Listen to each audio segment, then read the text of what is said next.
morning everyone, welcome to our first BFRPC Intra-Club Tournament. Palakpakan natin ang bawat isa.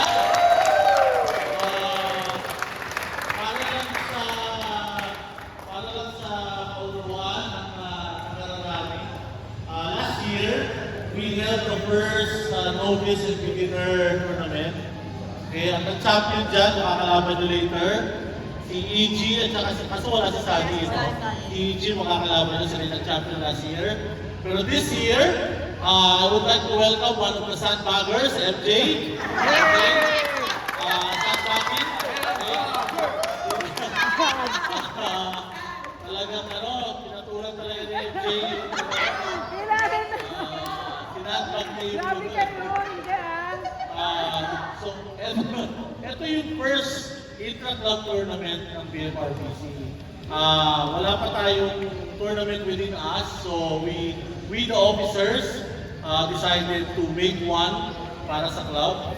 Kasi pag napapansin nyo, marami yan, hindi na tayo halos magkakakilala.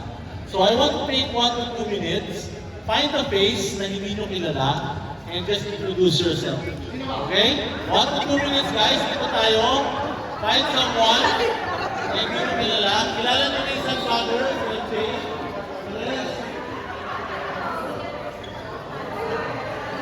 Introduce yourself.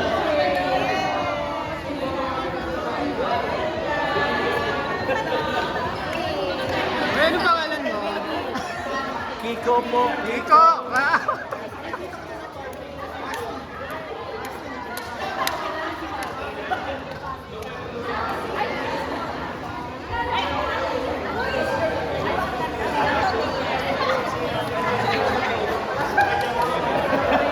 Mga 10 o'clock.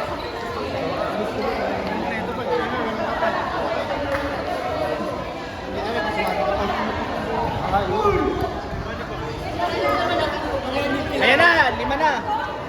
Anong name niyo po? Nice to meet you po.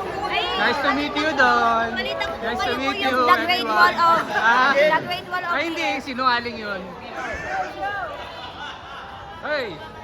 Ano pa rin niya? Martin? Yes. Jonard. Jonard. Jonard, yeah. Wow, mabigat yata kalaban yun ha? May sandbagger.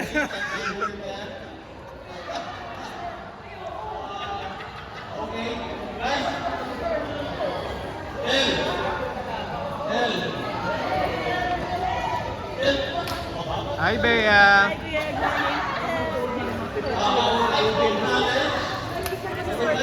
Officers that are here that helped me conduct this tournament. So Gus, buhay ka naman sa kanila, Sir Gus. Yuhuu! Guwapo! Sir God, yan, Sir God, okay. Wala pa si Ali, tsaka si Grace, wala na nakikita ko. Yan mga brothers as well. Papakilala ko sa inyo ha, so Pres Hector. Pres Hector! Pres Hector! Pres Hector! Pres Hector! Yan! Pres Hector!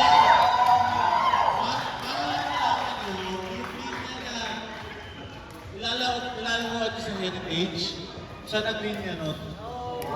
Okay? So kung naglalaro tayo sa heritage, tapos Pres Hector and Attorney Roy started it. Okay? Tapos, I would like to acknowledge Mike, one of our OG members. Yan.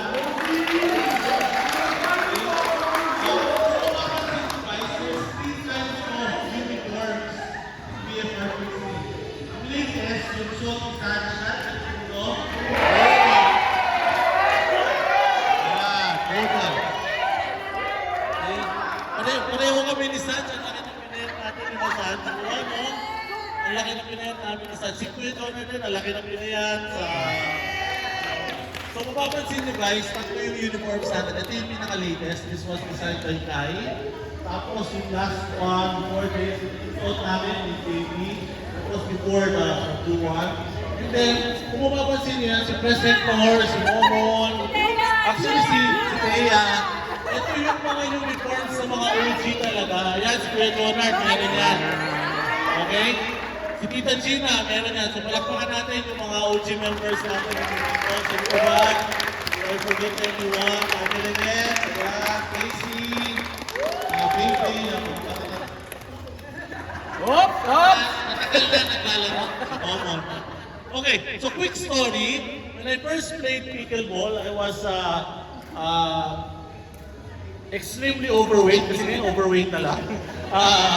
Ang unang nakalaro ko, Tita Gina.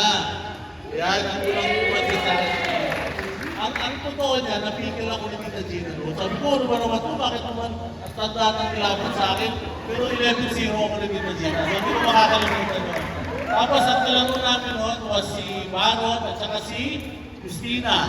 Nakakala ko, mag-girlfriend-boyfriend sila. Kung nakita niyo na si Christina kasi saka si Baron, parang ano eh. Pero, yun, wala na yung dalawa.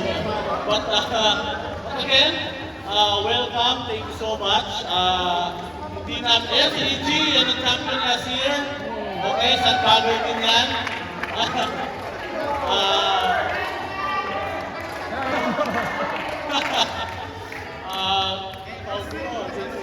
Okay, so when we did this, akala namin hindi mapupuno yung 48 players. But by God's grace, napuno yung 48 players. So we thank you so much for participating. Thank you so much for being part of the history of the FRPC. And palakpakan natin ang bawat isa for 2022.